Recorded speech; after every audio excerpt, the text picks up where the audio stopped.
Everyone. सो आज हम discuss करेंगे हमारे एटॉमिक मास के बारे में। क्या होता है एटॉमिक मास, क्यों हम पढ़ रहे हैं ना, इसके बारे में हमें पता होना चाहिए। तो क्या होता है, चलो पहले हेडिंग डालते हैं। फिर हम आगे डिस्कस करेंगे यहाँ पे।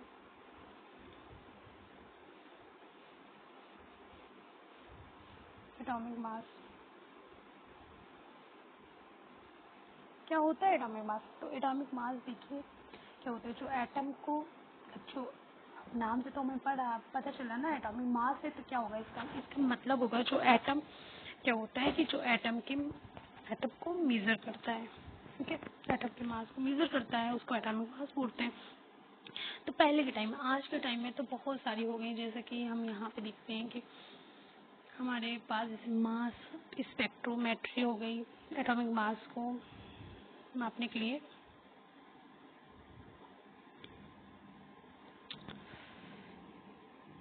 स्पेक्ट्रोमेट्री, लेकिन 19वीं सेंचुरी के टाइम में ऐसा कुछ नहीं था ना, ऐसी कोई टेक्निक थी नहीं, तो उनको एक स्टैंडर्ड लेना पड़ा, जिससे वो, जैसे कि हम जाते हैं दुकान में, जैसे कि दुकान में कुछ मतलब हमको लेना होता है तो हम जाते हैं, तो वहाँ पे क्या होता है, वहाँ पे 1 kg 2 kg का क्या होता है, बट्टा होता है। तो वैसे हम एक अपने लैंग्वेज को देख सकते हैं कि एक नापना होता है, मतलब जो एक मापने वाली चीज़ें होती हैं, जैसे कि हम यहाँ पे देखते हैं। तो इसी वजह से उन्होंने बनाया है कि जैसे C12 को एक बना दिया, एक समझो एक बट्टा बना दिया, समझो 1 kg या 2 kg का जो भी हो, ऐसे बट्टे बना दिए। तो ऐसे इन्होंने क्या किया, बहुत सारे बना दिए, यानी कि हम एक डिब्बा लिया, ऐसे हम समझ सकते हैं कि यहाँ पे एक डिब्बा लिया, उसमें कितने 99% C12 को रखा, यानी कि C12 के जो बट्टे होते हैं उनको रखा।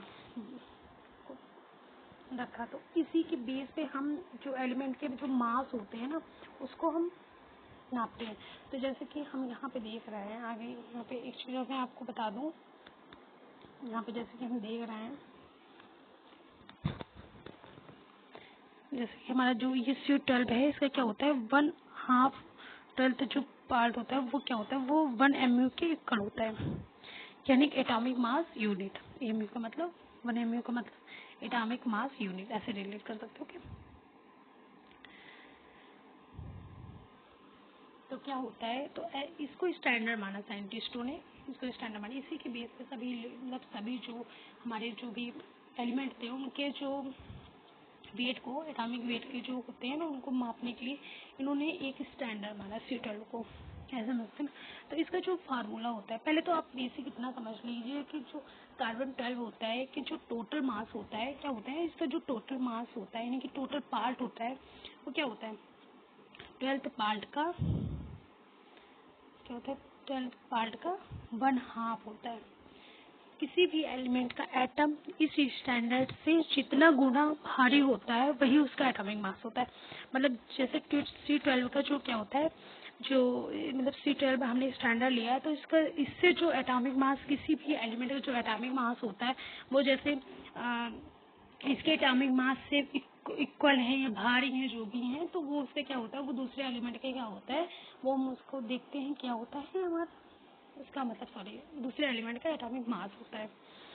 अब इसका कुछ फार्मूला है, ये भी हम यहाँ पे डिस्कस कर ले रहे हैं, ग्राम में भी है और AMU में भी है। तो क्या है फार्मूला, बेसिक मैं आपको एक एग्जांपल और दे रही हूँ। जैसे कि हम यहाँ पे पिज्जा स्लाइस लेते हैं, ओके, पिज्जा स्लाइस से आप ज़्यादा समझ पाएंगे, डिफ्रेंशिएट कर पाएंगे।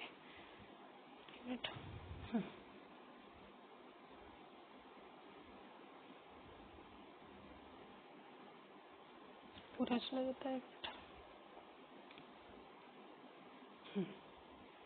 तो यहाँ पे जैसे कि हम यहाँ पे एक पिज्जा स्लाइस लेते हैं, इसके 12 पार्ट में इसको हम काट रहे हैं, नहीं 1 2 3 1 2 3 1 2 3 4 5 6,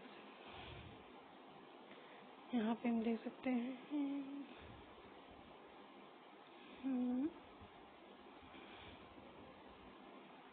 कुछ 1 2 3 4 5 6 7 8 9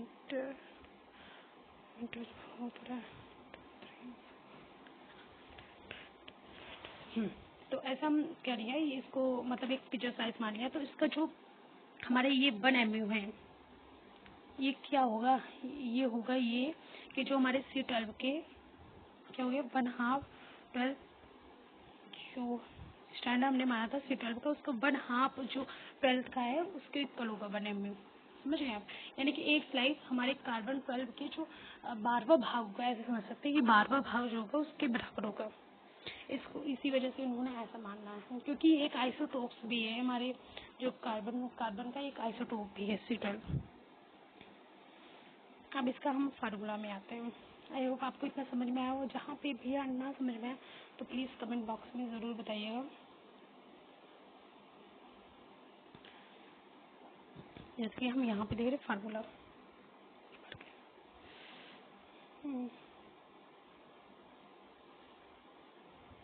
फार्मूला क्या है 1 mu equal 1/2 12 into mass of 1। वही बात है ना जो मैंने आपको बताई 1 C12 एटम ये होता है। ये किस में होता है, ये हमारे mu में होता है। अब इसका हम ग्राम में लेते हैं, जैसे कि हम इसी को हम ग्राम में ले रहे हैं तो क्या होगा, देखते हैं यहाँ पे ग्राम में क्या होता है। वैल्यू इन ग्राम में, वैल्यू इन ग्राम, तो 1 mu इक्वल क्या होता है 1.66 इंटू 10⁻⁻24 ग्राम। ओके, ये चीज़ें होती है ना। तो हमें 2 फार्मूला पता चल गया। आप आते हैं एग्जाम्पल में तो इससे आप रिलेट कर पाएंगे। एग्जाम्पल जब चीज़ों पे आपको एग्जाम्पल पता हो ना तो आप उसको ज़्यादा बेटर समझ सकते हैं। तो जैसे कि हम यहाँ पे देख रहे हैं हाइड्रोजन, तो हाइड्रोजन क्या होता है 1 u तो होता है 1 mu। तो इसके क्या होगा, इसके जो कार्बन का जो 1/2 का है ना 12th पार्ट, इसके इक्वल हो जाएगा। सिंपल सा है ये। अब हम नेक्स्ट पे आते हैं। जैसे कि हमारा ले लेते हैं यहाँ पे सोडियम, सोडियम में ऑक्सीजन लेते हैं, पहले ऑक्सीजन लेते हैं, ऑक्सीजन 60 mu। ये क्या होता है, जो 1/2 12 किसका है कार्बन 12 का है, उसका 16 गुना क्या होता है भारी होता है, भारी होता है। आई होप आपको इतना समझ में आया होगा।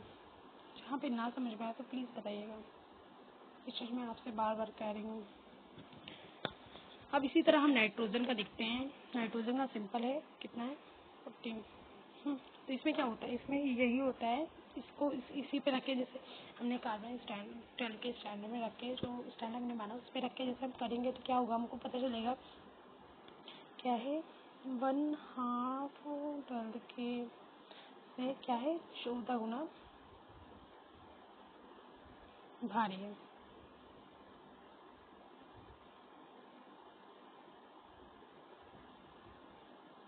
तो ऐसे हम कुछ ऐसे हम निकालते हैं। ओके, एंड अगले नेक्स्ट वीडियो में हम डिस्कस करेंगे एवरेज एटॉमिक मास के बारे में।